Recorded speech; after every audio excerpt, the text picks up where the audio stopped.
زندگی ہمارے ساتھ ہوئی تو ہم سب سے بہتر ہیں، آپ کے ساتھ ہوئی تو آپ سب سے بہتر ہیں۔ لہٰذا اپنی زندگی کو بہتر بنانے کے لیے جمعہ کو آپ کو 10 بجے لاسٹ، اس کے بعد ٹائم آپ کو نہیں دیا جائے گا۔ اور آئیں گے اگر تو آپ مجرم ہیں، آپ اگر آئیں گے تو آپ مجرم ہیں۔ آپ کو صرف آنا نہیں ہے، اپنے ساتھ لانا بھی ہے۔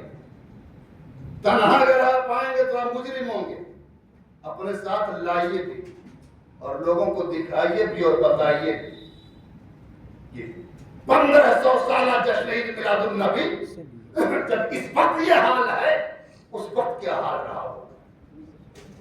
یہ جشن پاک رسول صلی اللہ علیہ وسلم کسی کا تنہا نہیں بلکہ کونین کے دولہا کا ہے، یہ سارے سنیوں کا ہے، سارے غلاموں کا ہے۔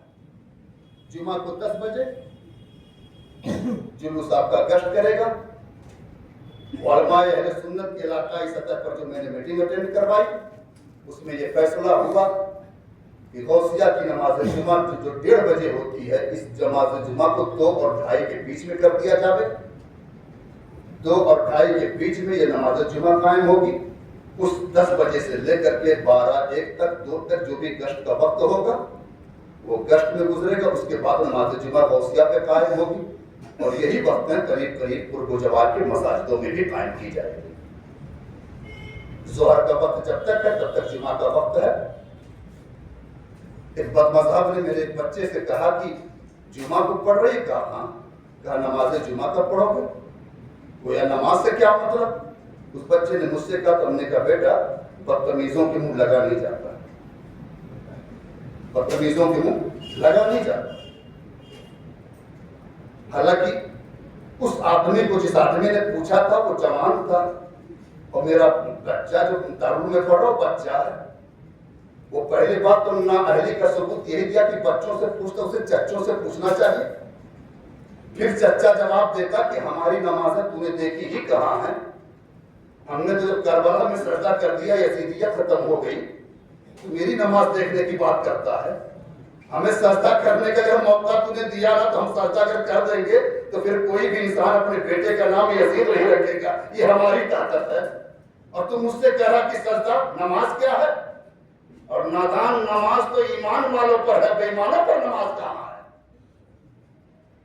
مجھ کو اگر کہتے تو میں بتا دیتا، مگر مجھ کو لوگ پوچھتے ہی نہیں، بچوں کو چھیڑتے۔ آپ سے سوال کریں تو آپ مت جواب دیا کریے، فون لگائیے مجھ کو اور کہیے کہ ماں صاحب آپ جواب دے دیجیے۔ ایک کو جواب دوں گا، ایک خاندان اصلاح کرنے کا۔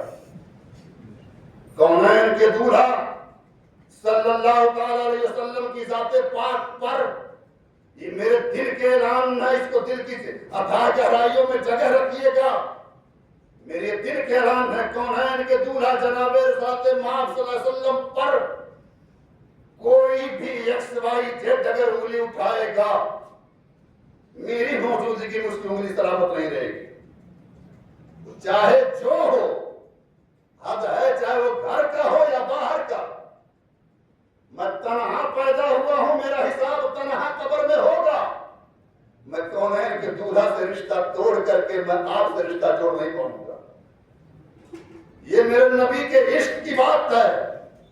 اور رہا مسئلہ جلوس پاک کا یا میرے آقا کی میلاد کا، تو میں نے بارہا اس منبر سے اعلان کیا ہے، اسٹیج سجا لے، مجھے بلا لے۔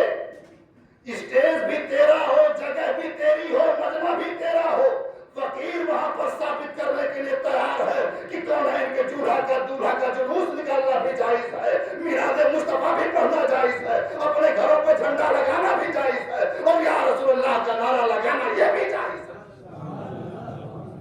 میں ثابت کرنے کے لیے تیار ہوں، مگر ان لوگوں کے مابین جو جھوٹے نہیں ہوں گے، جو سچے ہوں گے۔